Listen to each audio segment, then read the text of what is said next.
Bonjour Fabrice. Salut Seb, ça va? Ouais, super. Tu sais, c'est le jeu des questions-réponses. On avait fait ça pour Anido 2016. Ouais. Ça va faire 3 ans. Déjà. Presque 4 ans, puisque Anido c'est là en 2020. Là, ça va Ouais, arriver dans bientôt en quelques Belgique. mois, ouais.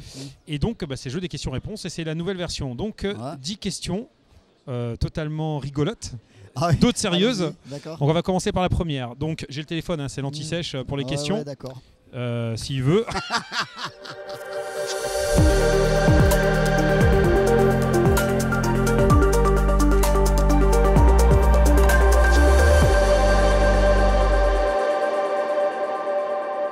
Première question, si tu étais une Rifled, tu serais plutôt 20 000 K ou 10 000 K? Non, je serais plutôt 15-16. Pourquoi? Voilà. Pour le rendu de couleur, je préfère. Pour moi, le 20 000 est trop bleu, Ouais. mais vraiment. Et puis le 10 000 est quand même un peu, pas jaune, mais vraiment clair, quoi. Très subjectif en fait. Pour moi, c'est vraiment subjectif, ouais. Voilà. D'accord. Seconde question, quel est ton plus beau souvenir depuis ton début d'aventure chez Retsi? Je crois que c'est le plus beau et le pire en même temps. C'est le premier Interzoo que j'ai fait avec Retsi. Donc Interzoo, c'est le plus gros salon mondial de l'animalerie, comme tu le sais déjà. Et ça fait 14 ans que je suis chez Retsi et on n'avait pas la structure ni les moyens de notre organisation actuelle. Donc ça a été vraiment du bricolage, vraiment pour le coup. Mais c'était une cohésion d'équipe que j'ai quasiment jamais retrouvée ailleurs parce qu'on s'était vraiment tous défoncés pour faire ce salon-là. Du coup, vous allez battre le record de bac ou pas pour l'année prochaine? Ouais, je sais pas. L'année dernière, non, il y a 1 an et demi bientôt, il y en avait 7. Ouais. Je ne cherche pas à avoir une info quoi que ce soit. Non, parce que non, non, non. je ne les ai pas, t'inquiète pas. Mais oui, il y aura encore beaucoup de bacs en eau, ça c'est sûr. On verra si on bat le record. Ouais. Petite 7. question totalement dehors de la marque Retsi. Oui. Quelle nouveauté à quoi de ces 2 dernières années t'as le plus marqué? Moi, le gap que j'ai vu, qui m'a paru vraiment très intéressant, c'était la machine à tester automatique. Voilà. Et ça, et encore une fois, c'est hors Retsi, bien entendu. Mais j'ai trouvé qu'on marquait un vrai pas d'évolution dans la technique sur l'aquariophilie, que ce soit pour automatiser, pour avoir des résultats d'analyse fiables, parce que faire un test colorimétrique, des fois, c'est pas forcément à la portée de tout le monde. Donc là, c'est la machine qui prend le relais. Et voilà, si tant est qu'elle est bien calibrée, etc., et bien, je pense que c'est quelque chose d'intéressant, une piste à suivre. D'accord. Voilà. Ouais, il fait partie des nouveautés moi que j'ai le plus aimé. Je pense les LED, c'est pas une vraie nouveauté, mais bon. Et c'est pour ça que j'ai pas cité, Ouais. parce que c'est une technologie au niveau industriel qui existe depuis Très vieille, longtemps. on tu est comprends. d'accord. Ouais. Mais l'application à l'aquario est plus récente, certes, Ouais. mais c'était pas vraiment pas une petite révolution, mais un peu quand même. Je trouvais que c'était sympa. Aparté, si tu étais une recette récifale, tu serais? Mixte. D'accord, bon, Voilà. c'est simple celle-là.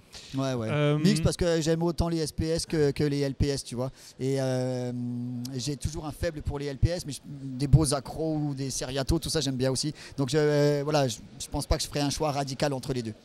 Quel est ton corail préféré? Allez, un joli Sinarina. Je trouve que c'est. Toi, on tombe dans les LPS à nouveau. On mettra une photo pour que vous voyez ce que c'est. Ouais, voilà.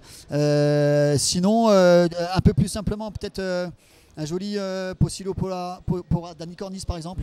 On en a un joli là avec les pointes roses et les polypes verts fluo. Tu vois. C'est assez simple, c'est pas forcément rare, mais il y a vraiment des très belles souches simples qui grandissent vite. Tu vois, donc pour l'aquariophile, il en profite rapidement. C'est pas forcément ultra fragile non plus. Oui. Ça pousse vite. Ouais, c'est assez, c'est très beau tout de suite quoi. Quel est ton poisson préféré? J'en ai 2, je pense. J'en ai 2. Des Anthias ventralis, je trouve. C'est pas Anthias, je crois que c'est Pseudanthias ventralis. Ça, je trouve que c'est vraiment magnifique. Et, c'est toujours un rêve d'inaccessible d'en maintenir un banc, par exemple. Tu vois, je trouve ça vraiment magnifique. Et puis sinon, un Pomacanthus navarcus. Ça, j'ai déjà maintenu et je trouve que c'est un magnifique poisson. Ah, c'est un peu la grande enjambée là quand même. Ouais, mais c'est récifal quoi. J'adore l'athlétisme. Non, pardon. Mais tu vois, oui, je te parle d'une façon générale. Hein, c'est pas. Voilà. Question matos. Oui. Pompe doseuse ou rack? J'ai jamais utilisé de rack à titre personnel. D'accord. Tu vois. Okay. Donc toute mon expérience en aquario récifal avec mes bacs, je les ai toujours fait.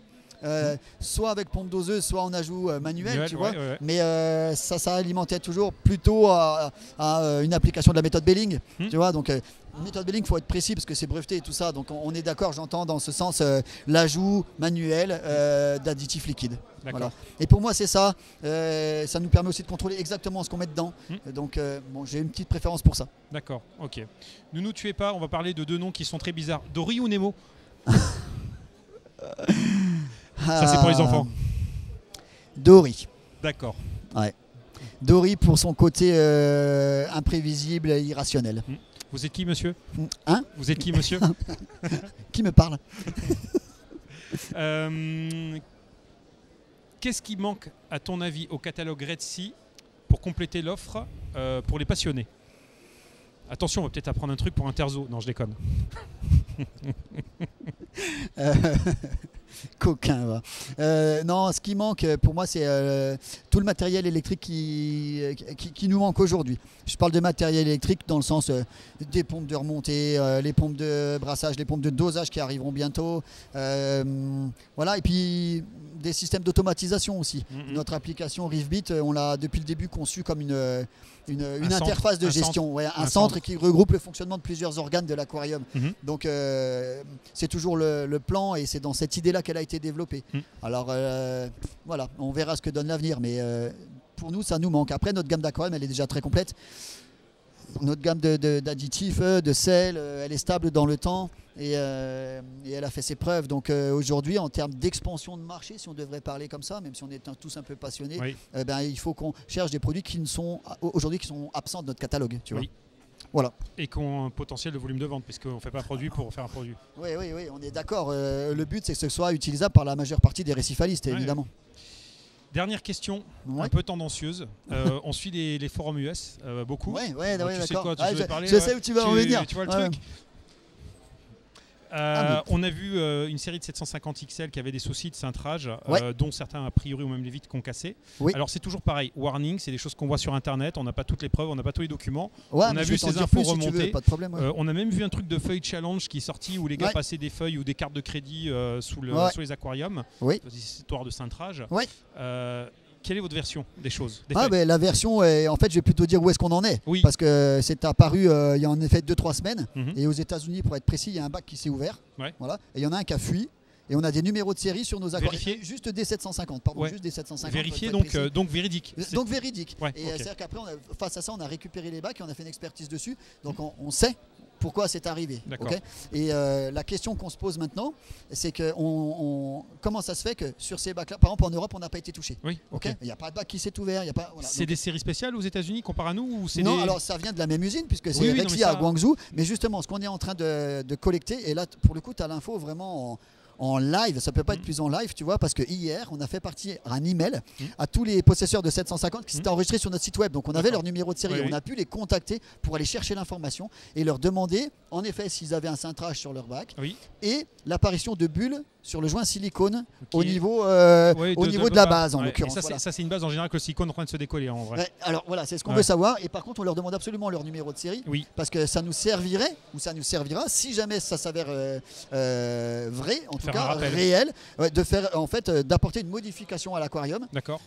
Au meuble en l'occurrence pour résoudre le problème.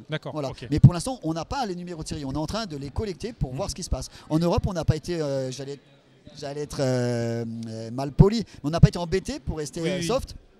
Et on est en train de voir, en fonction des numéros de série collectés et des problèmes du coup constatés ou pas, si c'est vraiment une série. Parce qu'encore une fois, pour l'Europe, pour l'instant, on n'est pas embêté. Ce qui arrive par contre, c'est qu'on arrive à avoir un cintrage de la planche supérieure. Il y a 1,20 m de gauche à droite avant le renfort vertical, tu vois. Un peu loin, mais ce cintrage ne provoque pas le décollage. Par contre, si jamais dans le silicone à cet endroit-là, il y a des bulles, là, il faut contacter notre support technique. Donc je le dis de façon tout à fait ouverte. Voilà. Et puis voilà où est-ce qu'on en est. Mais ça date d'hier, tu vois, donc il n'y a pas plus... Paniquez pas, soyez gentils. Merci, s'il vous plaît, tout ça. Le gars du service technique, c'est un humain. Il parle en français. Il va vous aider. Si vous avez un vrai problème, il va vous aider. Non, mais en plus, je dois dire, pour être tout à fait honnête, puisque ça date d'hier, tu vois, on a déjà des retours. Et la communauté, heureusement, se révèle très souvent comment dire, très compréhensive. Ouais, bienveillante. Bienveillante, voilà, pardon, je cherchais le mot. Et on a des mails en disant merci pour le SAV, on sait que vous êtes derrière, vous nous avez contacté, on n'a rien demandé, on n'était pas forcément au courant, parce que tout le monde n'est pas forcément au courant. Il faut savoir que ça a été posté sur Facebook aux États-Unis. Oui, ce que je veux dire. Mais aujourd'hui, l'info, elle circule tellement vite et que c'est nos plus gros bacs et on veut en prendre soin, quoi, tu vois, tout simplement. Dernière question. Ouais. Quelles sont les nouveautés d'Interzo? Non, c'était pour essayer. Ouais, faudra revenir sur Interzo. Voilà, donc on verra Fabrice sur Interzo. Ouais, au plaisir. Donc voilà, donc c'était la petite interview des 3 ans, presque 4. Bientôt 4. Ouais, et donc c'est un plaisir et on va vous laisser avec quelques belles images de leur bac de démonstration. Mention spéciale à Juju et Mendes qui sont là toute l'année, Julien, qui n'est pas souvent là, mais qu'on adore tous. Ouais, c'est cool. Ouais. Merci. Merci Sébastien. Salut.